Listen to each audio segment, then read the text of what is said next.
बार का बजट आम जनता के लिए कितना फायदेमंद रहने वाला है, भारत की जीडीपी के लिए कितना फायदेमंद रहने वाला है।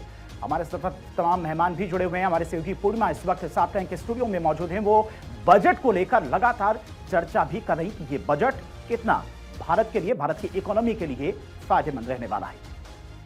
बहुत बहुत शुक्रिया आपका धीरेन्द्र। और आपने, क्योंकि हम शार्क टैंक बजट को लेकर चर्चा करने वाले हैं, मैं सिर्फ अकेली नहीं, मेरे साथ शिखा भी मौजूद हैं, आकांक्षा हैं, प्रीति हैं, साथ ही हमारे साथ मेहमानों का खास पैनल मौजूद है। और हमने हर आधे घंटे में शार्क टैंक बजट के कुछ टॉपिक्स को तैयार किया है, क्योंकि जो आज का बजट आया है वो भविष्य के भारत की नींव नजर आता है। वो नींव जहां पर दुश्मन अब आंख उठाकर भी भारत की तरफ देखने का ख्वाब रखने की कोशिश नहीं कर पाएगा। पाकिस्तान के खिलाफ आप याद करिए ऑपरेशन सिंदूर, जिसके बाद ये पहला बजट आया। ये पहले से माना जा रहा था कि ऑपरेशन सिंदूर की सफलता के बाद सरकार सेना के लिए, डिफेंस सेक्टर के लिए बहुत कुछ बड़ा करने वाली है। आज जब वित्त मंत्री ने ये करके दिखा दिया है और कुल मिलाकर रक्षा मंत्रालय 7.8 लाख करोड़ का आवंटन डिफेंस के क्षेत्र में कर चुका है, जो कि पिछले साल के 6.81 लाख करोड़ से काफी ज्यादा है। रक्षा क्षेत्र में मजबूती का संकेत ये देता है शिखा, और मॉडर्नाइजेशन पर भी फोकस किया गया है। बिल्कुल, और मॉडर्नाइजेशन के लिए लगभग 2.19 लाख करोड़ जो है वो आवंटित किए गए हैं, जो कि पिछले साल के लगभग 1.80 लाख करोड़ से बढ़ करके अब ज़्यादा है। और इस बार के बजट में स्वदेशी पर फोकस पूरी तरीके से किया गया, ताकि अगर युद्ध की स्थिति अगर पैदा होती है तो भारत को किसी से हथियार खरीदने की जरूरत भी ना पड़े।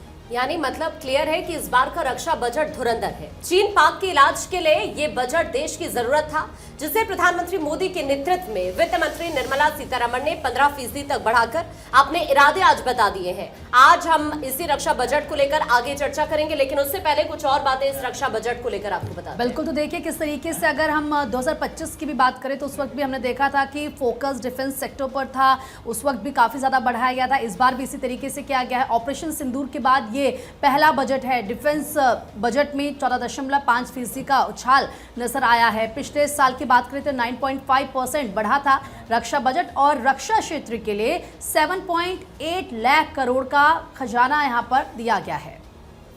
सेना का आधुनिकीकरण यानी कि उनका मॉडर्नाइजेशन होगा, उसके लिए अलग से आवंटन किया गया है। बजट में जो नए हथियार हैं वो खरीदे जाएंगे। सारे के सारे देखिए ग्राफिक्स आपके सामने हैं, और इसलिए मेहमानों से आपका इंट्रोडक्शन कराते हुए फौरन चर्चा की शुरुआत करेंगे। और खास फोकस जिस पर हम इस सेगमेंट में चर्चा करने वाले हैं वो डिफेंस सेक्टर रहेगा। हमारे साथ वीपी सिंह साहब हैं, आप इकोनॉमिस्ट हैं, आपका बहुत बहुत स्वागत करती हूँ। Captain I Singh defence expert के तौर पर हमारे साथ मौजूद हैं। Doctor Sunil Kaushik ji senior journalist हमारे साथ मौजूद हैं। सर्वेश पाठक जी भी सीनियर जर्नलिस्ट हैं, आपका स्वागत करती हूँ। लेकिन कैप्टन साहब आपके साथ शुरुआत करूंगी, क्योंकि रक्षा बजट में 15 to 16% की बढ़ोतरी और मॉडर्नाइजेशन, क्या आपको लगता है कि जो जरूरत है आज की तारीख में, बदलते जियोपॉलिटिकल ऑर्डर में तमाम कंट्रीज युद्ध में घुसते घुसते नजर आ रही है या फिर उसके मुहाने पर खड़ी हुई हैं, ऐसे में भारत आज की जरूरत के हिसाब से डिफेंस सेक्टर पर फोकस ना करता, ऐसा मुमकिन नहीं था या ये फीजिबल भी नहीं होता, मानते हैं आप?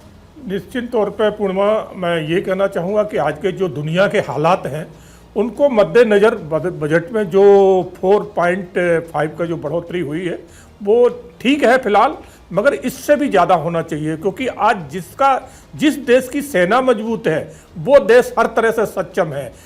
एग्जाम्पल आपके सामने अमेरिका बार बार दे रहा है, जिस तरह से उसने वेनेजुला के राष्ट्रपति को ताकत के बल पे उठा लिया रातों रात, और अब वही दबाव ईरान पे डाला जा रहा है। तो आज अमेरिका हर तरह से सक्षम है, उनके पास अच्छे इक्विपमेंट है, अच्छी मिसाइल्स हैं, उनके पास अच्छे एयरक्राफ्ट हैं।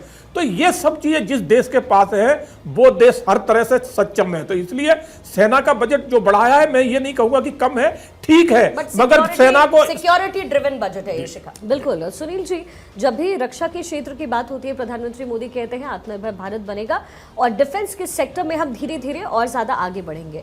अब तक हम लोग इंपोर्ट करते रहे, लेकिन अब हम धीरे धीरे इस स्थिति में भी आ रहे हैं कि एक्सपोर्ट कर सके। खासतौर पर जो ड्रोन सिस्टम्स हैं वो बहुत विकसित हो रहा है इस समय भारत में। ऐसे में 15% का जो इजाफा है लगभग, ये एस्टिमेट किया गया इस बार के बजट में। क्या लगता है किस तरीके से इस पर काम होगा और कितना वक्त लग जाएगा पूरी तरीके से सशक्त बनने में? तो पिछले 2 या 3 साल का हम समीक्षा करें तो निश्चित तौर से आप पाएंगे कि हम लोग एक्सपोर्ट भी करने लगे हैं, और 1 लाख करोड़ से ज़्यादा यदि हम एक्सपोर्ट कर रहे हैं तो निश्चित तौर से हम व्यापारिक रूप से भी इसको देखना चाहेंगे। रक्षा के हिसाब से नहीं कि हम अपने देश की रक्षा करेंगे। मुझे जहाँ तक लगता है सरकार ने देखा है कि हम इसका व्यापार कैसे करें, और जितने भी बड़े देश हैं आप देखेंगे कि केवल हथियार बेच करके ही अपनी इकोनॉमी को बढ़ा रहे हैं। अधिकतर आप अमेरिका और चाइना को देखेंगे तो पहली बार हमारा देश है तो लगभग 15% को छू रहा है। रक्षा बजट में इतना इफाजा नहीं होता। अधिकतम पिछले 2025 में जो था वो 9.5% के आसपास था। लगभग 7% से नीचे का हमारा ग्रोथ रहा है कि 7% 6% ही हम बढ़ा पाते थे। पहली बार किसी सरकार ने है तो 14% से ऊपर इस रक्षा बजट को ले गई है। लेकिन अन्य जो बड़े देश हैं उनको भी हम देखेंगे तो लगभग 20% 25% उनका रक्षा बजट बढ़ता है। उससे अभी भी हम नीचे हैं। लेकिन हाँ, ये जरूर है कि इस रक्षा बजट से एक संदेश चला गया। सीमाएं तो मजबूत होंगी, लेकिन हम एक्सपोर्ट पे भी ध्यान देंगे, और जो रसिया, इजराइल, फ्रांस और अमेरिका के साथ जो जिन तकनीकी का हम उपयोग कर रहे हैं, उन तकनीक का उपयोग कर करके जो हथियार हम बना रहे हैं, निश्चित तौर से उसमें भी इसकी सहभागिता रहेगी। और इस रक्षा बजट से ये बिल्कुल सीधा सीधा संदेश है कि अब हम उन देशों की बड़ी लाइन में खड़े हो जाएंगे जो अधिकतर एक्सपोर्ट के नाम पर व्यापार करते रहे। जाहिर तौर पर सर, और पिछले बजट में भी हमने देखा था, इवन पिछले बजट में बढ़ोतरी की गई थी, और इस बार भी करीब 15% की बढ़ोतरी हम देखने के लिए इस वक्त हमें दिखाई दे रही है। लेकिन आपको क्या लगता है, जब अगले 5 सालों की हम बात करते हैं, भारत को मिलिट्री पावर ग्रोथ के हिसाब से मैं समझना चाहूंगी, स्थापित कर पाएगा अगले 5 सालों में? इस बजट को पर्याप्त मानते हैं? देखिए, जब छोटे छोटे युद्ध होते हैं, चाहे वो किन्हीं देशों के बीच हों, और जब उन युद्धों में जब हथियारों का उपयोग होता है तो वही मार्केट की रेट तय करते हैं और मार्केट की दशा तय करते हैं। ऑपरेशन सिंदूर के बाद जिन हमारे स्वदेशी हथियारों का उपयोग हुआ, निश्चित तौर से उसकी मांग विश्व स्तर पर बढ़ी है।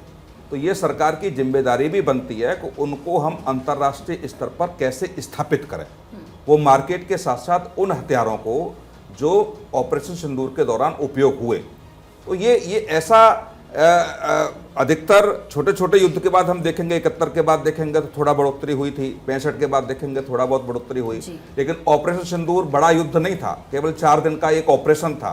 4 दिन के ऑपरेशन के बाद हमने वो चीजें विश्व स्तर पर दिखाई जो निश्चित तौर से बहुत से देश चौंके, और जो पाकिस्तान जिन देशों की तकनीकी उपयोग कर रहा था, उन तकनीक को फेलियर कर करके निश्चित तौर से हमारे देश की तकनीकी ने अपने आप को स्थापित किया है। तो ये एक अच्छी बात है।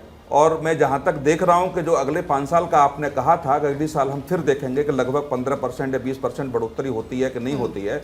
लेकिन ये जरूर है कि एक उन देशों के सामने हमारे देश ने इस बजट में 14.5% बढ़ोतरी कर करके एक नई दिशा तय कर दी है, एक लंबी लकीर खींच दी है। एक लंबी लकीर तो खींची गई है। सर, मेरा सवाल आप ही से है, VP Singh sir. Sir, defence spending को जीडीपी के 2% के आसपास रखा गया, इसको आप कितना स्ट्रैटेजिक मानते हैं?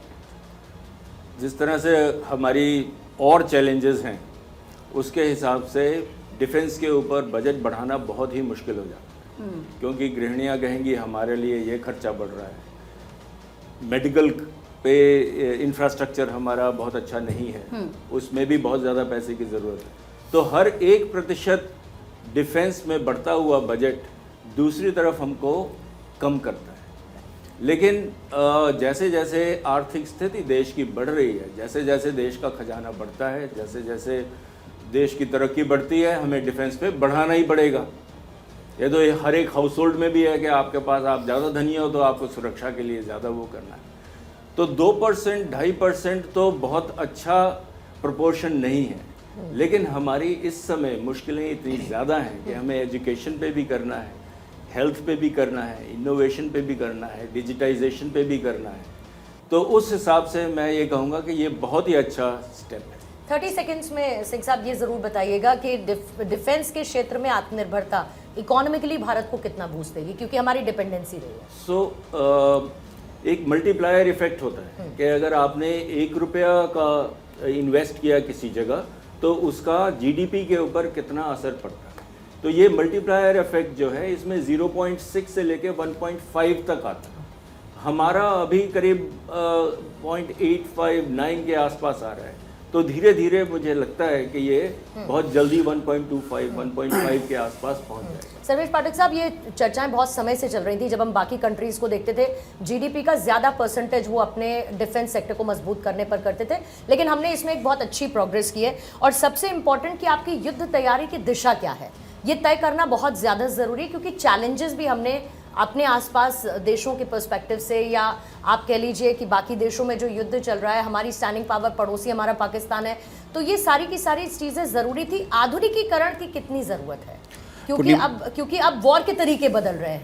पूर्णिमा जी आपको नमस्कार, आप सभी पैनलिस्टों को नमस्कार। देखिए, इसमें कोई दो राय नहीं है कि आधुनिकीकरण करना पड़ेगा और ये समय की जो मांग है। अगर आप देखेंगे कि जैसा कि अभी जो हमारे पहले पैनलिस्ट बता रहे थे कि जिस तरीके से पाकिस्तान को इस ऑपरेशन सिंदूर में मदद मिली, अगर डिजिटली देखा जाए चाइना ने जिस तरीके से किया और हमने उसको बीट करके उसको हराया है, तो यहाँ पे आधुनिकीकरण का बहुत बड़ा योगदान है। दूसरी तरफ आप देखेंगे इंडियन डिफेंस, अगर एयरफोर्स की बात करें, यहाँ पे डिमांड है 42 स्क्वाड्रन होने चाहिए, लेकिन हम उस कमी से बहुत पीछे में जूझ रहे हैं।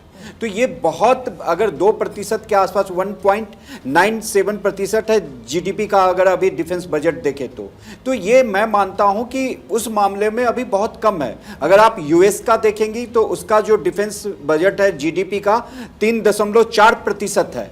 इसलिए आप देखेंगे कि यूएस कहां है डिफेंस में। दूसरी बात, जो आधुनिकीकरण की प्रक्रिया है, डे बाय डे जो है डिफेंस में डेवलपमेंट नहीं आ रहे हैं। अब आप देखेंगे हमारे जो सेनाध्यक्ष अभी जो करंट हैं, उन्होंने एक एस्टिमेट दिया था कि जितने भी हमारे यूनिट्स हैं उसके पास 5000 कैपेसिटी का ड्रोन का क्षमता होना चाहिए, और उतने ही क्षमता से देखते हैं कि अगर कोई यूनिट, अगर वेस्टर्न कमांड है, अगर उधर से कहीं पे हमला हो रहा है तो 5000 ड्रोन्स उधर से भी आएंगे। तो अगर आप अपने को अप टू डेट नहीं करेंगे या उस मॉडर्नाइजेशन को नहीं, उस पटल पे नहीं लेके आएंगे, तो आप फिर कहीं पीछे छूट जाएंगे। अभी जैसा आपने देखा कि ऑपरेशन सिंदूर के बाद हमारा आकाश मिसाइल सिस्टम हो या ब्रह्मोस जो हमने रसिया के कोलैबोरेशन से बनाया है, ब्रह्मोस को तो इवन हमने फिलीपींस को बेचा है। हमारा जो ये है पिनाका रॉकेट सिस्टम है, उसकी भी डिमांड आज आ गई है। तो ये सरकारें पहले भी थी, डेवलपमेंट हो रहा था, मिसाइल प्रोग्राम जो है कांग्रेस के समय भी हो रहा था, लेकिन क्या हम उसको बाहर के देशों में बेच पाने में सक्षम थे? नहीं।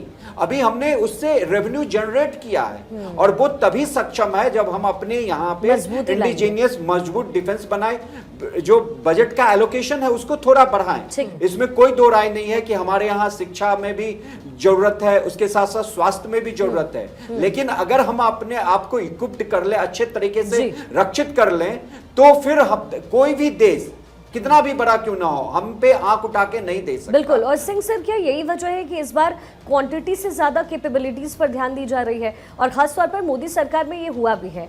डिफेंस को मजबूती हम कैसे दे सकते हैं नए टेक्नोलॉजी के साथ? और ऐसा लगता है, ऐसा प्रतीत होता है कि प्रधानमंत्री मोदी के इस कार्यकाल में ये हुआ भी है।